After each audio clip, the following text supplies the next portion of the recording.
The first congressional report detailing what went wrong on January 6th was released this morning. The 128-page bipartisan Senate document recounts significant intelligence and security failures leading up to and on the day of the attack, as well as a list of recommendations.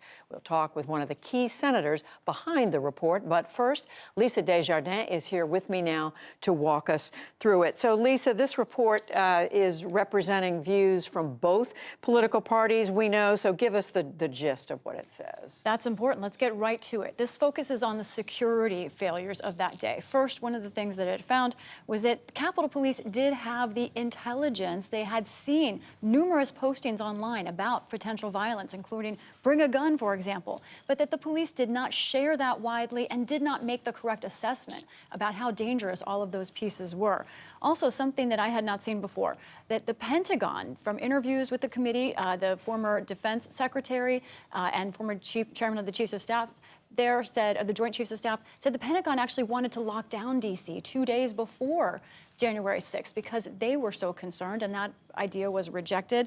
Now, the National Guard, we know the problems in the communications there. The request did not go through, and then when the request did go through to the Pentagon, it was delayed.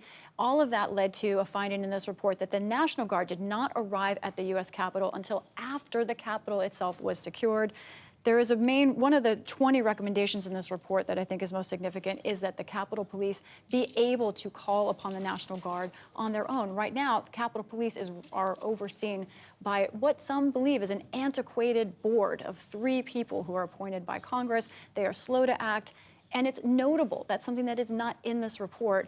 This report does not recommend any changes to that board structure, and I know Capitol Police believe that they can't do their job better until that structure changes. Something else not in this report is President Trump and any role he played on that day. That's because the whole purview of this report was limited to security failures on that day. That was the goal. He is not mentioned by name. But Lisa, have any of the concerns that are outlined in this report been addressed so far? And what is thought to be the state of readiness right now at the Capitol? Well, the Capitol Police have responded to this report, and they say that there was not actually intelligence that an attack was coming. They say they are trying to change their staffing to kind of spread communications better in a way that will help them connect the dots better. But otherwise, Judy, there is a fence still around the Capitol building itself.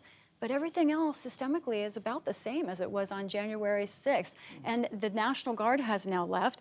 In addition, I have to say that the fencing and the future of security at the Capitol is unknown because lawmakers themselves have not decided how much they want to spend or how they want to do it.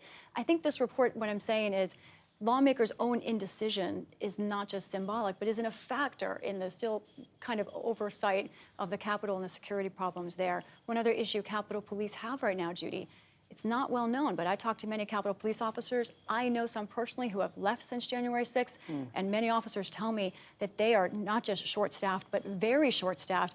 Even if the Capitol could open for health reasons, they say they don't have the personnel to do it. They're concerned. That is certainly a reason to be concerned. Yeah.